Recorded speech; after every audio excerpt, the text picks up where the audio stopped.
In this video, we break down two incredible 200-meter races featuring rising star Melissa Jefferson-Wooden and sprint legend Shelly-Ann Fraser-Pryce. From shocking upsets to dominant runs, discover what made these performances unforgettable. Kingston, so I know she wants a little bit of revenge here on Melissa Jefferson-Wooden. Tamari Davis, second in Miami over this distance. Oh, sorry, my bad. There's Tamari Davis.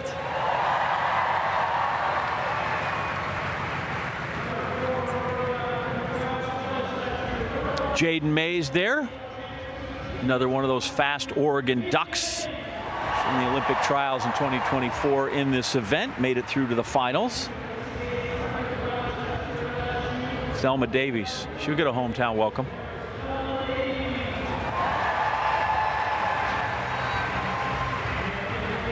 And rounding out the field, this is Solera Barnes. Had a breakout indoor season. The U.S. indoor champion at 60 meters. It's another great field, and after what Kenny Benari just did, I'm sure they're inspired to run really well in front of a great crowd. Set. Thomas away pretty smartly. Although it's just lost half a metre or so, he's got to get moving here because Dina Asher-Smith is running a cracking bend and also going well. Jefferson-Wooden into the home straight with a good 2-metre lead. Oh, wow. Can Gabby Thomas hold this in? She's got work to do. Oh, wow. Hold of Jefferson-Wooden. Can she get there? It's Oh, wow. But she's got it.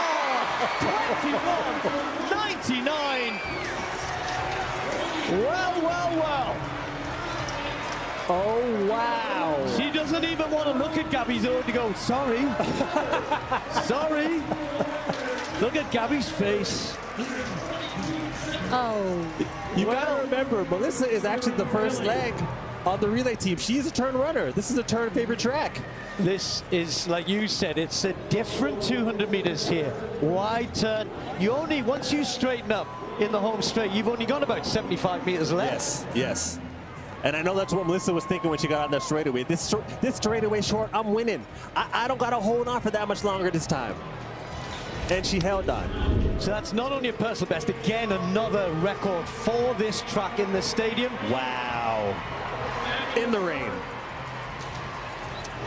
I mean, at this point, you think, well, Gabby didn't get a good start because you're thinking, yeah, Dina Asher-Smith was up on her, but then you suddenly realize Jefferson-Wooden is out there, but Gabby normally hauls people in, doesn't she? She does. But sometimes when people are that far out there, I know there had to be a moment where Gabby was like, hold on a second, she actually is kind of far.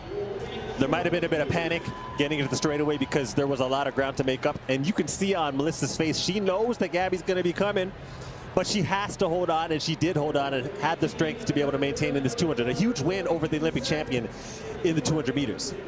And she wanted that. Bad. You look at, well, they didn't show on that replay and the rain's back, but Gabby Thomas was tight, you know, kind of fighting to get there. Didn't get there. 8 points for her. With a good 2-metre lead. Oh, wow. Can Gabby Thomas hold this in? She's got work to do. Oh, wow. Hold of Jefferson-Wooden. Can she get there? But she's got it. 21.99.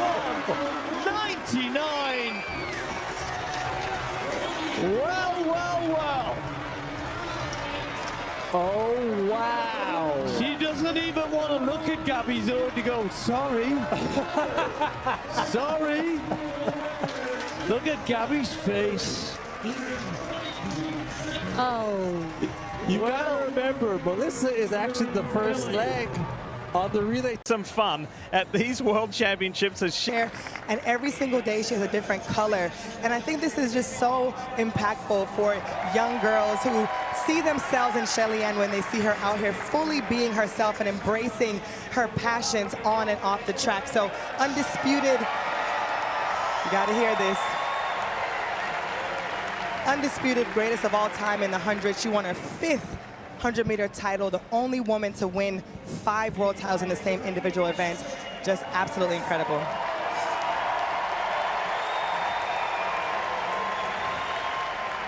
This crowd knows that the next big superstar in this event could be Abby Steiner, the NCAA champion, the collegiate record holder. Only Shericka Jackson has run faster this year. She's also the U.S. national champion this year to boot.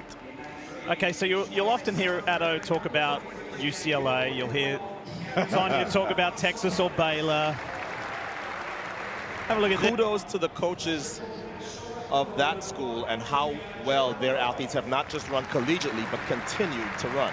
The only athlete here who has beaten Abby Steiner is this 19-year-old from Nigeria. The Nigerians are very excited about her, the SEC champion. So she won SECs, Steiner got her back at NCAAs, and now they're in adjacent lanes representing their country at the World Championships. You better believe that those 3 lanes, 4, 5, and 6, are going to be hot for this semifinal. And Favour O'Feely said, I didn't just come here to compete. I am here to win. That might be a little tough against Shericka Jackson, but we'll see. Final, semi-final. Shelly-Ann Fraser-Pryce, Favour O'Feely, Abby Steiner in this. Who's going to make the cut to make the final? This is Abby Steiner's 54th race of the year. Look at the world champion at 100 meters. She knows she has to build a lead because Steiner and O'Feely are going to be coming. Here comes the young American on the inside of Shelly-Ann Fraser-Pryce. And Favour O'Feely's got some work to do.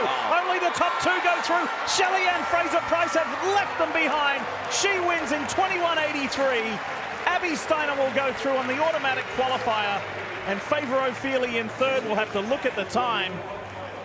Wow. Championships. Prior to last year, Shelly-Ann Fraser-Pryce had never broken 22. I wasn't sure if she was a medal contender at this meet. In this event, she is. Yeah, I feel the same way, Otto. I was shocked. I wasn't shocked at her first 100. I just didn't think that she would hold it so well. And she still looked comfortable in the final part of that race. I saw her after the 100-meter race, and I asked her, are you going to run a 200? She said, absolutely. Wow. The kind of passion that she still has for this sport. After going from the pocket rocket to mommy rocket, after dominating still in the 100, to see how much she still loves to compete, it is so admirable. Best is 21.79. She just ran within 300s. And how did she do it? By having this monster start. You talk about a turn. She ran a turn. She almost straightened the turn. And then we thought, okay, maybe Steiner and O'Feely come back at her. No such happenings. The 100-meter world champion looks like she's going to be in the conversation for a medal as well. And think about this for these 2 young women in the middle of the track. Favour O'Feely in the green and Team USA's Abby Steiner. This is important for them from a respect standpoint. And as far as age, for Steiner, she's giving away 13 years to Shelly-Ann Fraser-Pryce, and for Favour O'Feely is giving away 16 years. Wow. And at 35, Shelly-Ann Fraser-Pryce may have never looked better. Let me tell you something about Shelly-Ann Fraser-Pryce. You don't get 10 world championship goals without having a precise plan. She would have seen this lane draw yesterday and known. I know that Steiner and O'Feely can run me down, but not if I put so much space between me and them in the first half that they have something to think about. And man, she took these collegians to school in this semifinal. 21.8, Shelly-Ann Fraser-Pryce is ready for the final. Now you know why she's known as the Mummy Rocket. You just saw it. Season best for Shelly-Ann, Abby Steiner, Favour O'Feely, and both the women on the automatic qualifier are with our Lewis Johnson. Lewis? Catching their breath. And so, Mommy Rocket, as everybody's calling you upstairs, how did you have all this speed and then be able to hold on to it in the second half of the race, after the 100 meters as well? Yeah, I use what I have to my advantage. That's the first 100. So I tried to get out because I know speed was behind me. So I tried to get out as quick as I could and just focus on my technique coming home. Abby, step in here. You belong here now in this conversation. Your 54th race of the season. Yeah. How are you able to continue to run so well? And take me through maybe the last 20 meters to make sure you held on to second. Yeah, just trying to maintain form and keep my posture coming on the backstretch. The women's 200 meters continues to deliver some of the most compelling storylines in modern sprinting. And when comparing Melissa Jefferson-Wooden's breakthrough victory in Philadelphia in 2025 with Shelly-Ann Fraser-Pryce's commanding performances in Oregon, we see 2 very different expressions of excellence, one representing the rise of a new contender and the other reinforcing the legacy of an all-time great. In Philadelphia, Melissa Jefferson-Wooden produced a career-defining performance under difficult conditions. Running in the rain, On a track with a unique configuration that featured a wide bend and shorter straight, she executed a near-perfect race strategy. Traditionally known for her explosive 100-meter speed, Jefferson-Wooden translated that strength into the 200 meters with remarkable efficiency. From the gun, she attacked the curve aggressively, building a lead that forced the rest of the field, most notably Olympic champion Gabby Thomas, into a reactive position. This was a critical shift in race dynamics. Thomas is typically at her best when she can control the race through the bend and unleash her superior top-end speed in the final 100 meters. However, Jefferson-Wooden disrupted that pattern. By the time they exited the curve, the gap was already significant. The shorter home straight meant that Thomas had less distance to execute her trademark late surge, and Jefferson-Wooden capitalized on that perfectly.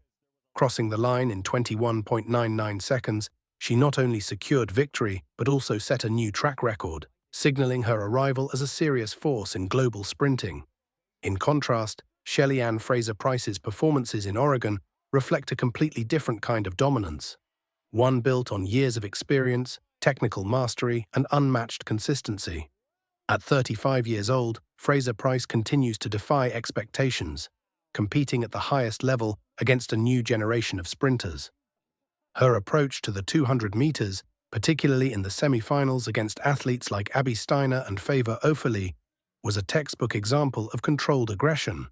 Unlike Jefferson-Wooden, whose race in Philadelphia was defined by tactical disruption and situational advantage, Fraser-Pryce's execution was rooted in precision.